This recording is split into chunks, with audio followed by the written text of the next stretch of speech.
So now we're going to pivot a little bit and talk to Jeff about intelligent transport systems, including the XTS track. So, hi, Jeff. Hey, Damon. Hey, how's it going? Good. So one of the things with transporting the product that becomes really clear is there's a change in the way that the product's being processed, and there's 3 different categories that I wrote down here. So one, there's more product variation going through production facilities. They're running in smaller batches. Sometimes we hear this lot size 1, and we hear about faster changeovers, right? The machine's not running, you're not making money. So really, talk through us a little bit, like how does this help with the XTS system, help with those 3 things? Okay, so when you look at XTS, it's a transport system. It moves product from A to B, but it's a lot more than that. Yeah. It's a real simple system from 5 key components. We got the IPC running TwinCat software, EtherCAT talking to the motor modules, then you have a rail and mover. So you get just the 5 components, which makes it really good from a mechanical. Simple system, right? Yeah. So the other key benefit is as you watch XTS systems run is the movers move independently from each other. Okay. So now there's no fixed pitch. So now I can have multiple upstations for my slow process. If I have, say I'm doing a bagging application, I just change the position of the movers. It's a software change. No more different bag sizes. No more hours of machine down while you're changing over. So it gives you those 2 key benefits. We can also synchronize movers to external devices and synchronize, either way. We can synchronize to them or have them synchronize to us. Okay. So when you lay out your system, you really think hard about that independent motion, because that's the key factor. I can lay out a system way differently. It's not index work. It's motion all the time. Yeah, and speaking of layouts, I mean, we see this a lot, the oval shape, but that's not it, right? No. So nice thing is we have a wide range of motor modules. So with those, we can have the L shapes, the T shapes. So now when you're designing around your manufacturing, you design the track to be the heart of the system. Got it. So really customized to whatever your manufacturing line, the machine design, whatever. And even from a mover standpoint, we have very light, less than a pound, all the way up to 220 pounds on a big 6-roller mover. So really moving any product. Any product. Okay. Yeah. Cool. All right, and this isn't new, right? Like I think Beckhoff had this for 13 years or something. Yeah. So what's new maybe that we're showing here? So over here we've got one of our new products. So this guy. Yeah.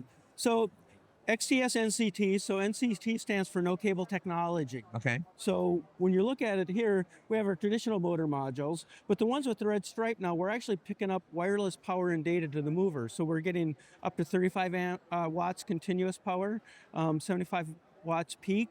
We also think of it as an I/O module on there. So we've got DC inputs, DC outputs, analog inputs, and PWM outputs. So now every 250 microseconds, you can read and write the I/O on it. So now you look around the show here, all the end effectors that you would put on a robot, got you can put on the mover. So now I can clamp, I can weigh, I can. So maybe some grippers you can actuate as they go around, and then no cables, so you can continuously make the circle. There's little vacuum generators, so you can vacuum pick up. You can do little XYZ. You can rotate it. So it just opens up the whole door for more, and you can mix and match the modules. The other new thing I don't have it right here, but we introduced an XTS EcoLine module. So now it's a 500 millimeter long module where we took out the cost. So in the cases where you're doing talking about the buffers and stuff, now we can reduce the cost by about 45%. So for huge, I guess the 2 things. So with huge systems, cutting out cost and adding some additional functionality with the wireless power and communications. And even on the EcoLine, we're finding it's still like 0.7 millimeter absolute accuracy. There's a lot of applications they're just using for the whole system. Oh, interesting. Okay. Yeah. All right. So new things in the XTS line. So the other kind of intelligent transport system is XPlaner. So something we should talk about there. Yeah. Let's swing around this way. Okay.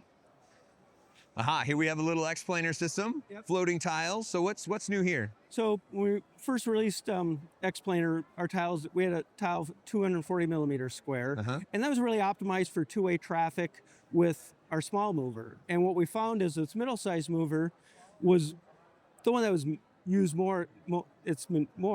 So what we wanted to do is have a cost-effective solution for 2 lanes of traffic. So we made a 320 mover. So now I can have bidirectional traffic flow with these movers. We also increased the power in that, so we can rotate. We can actually rotate while moving with it.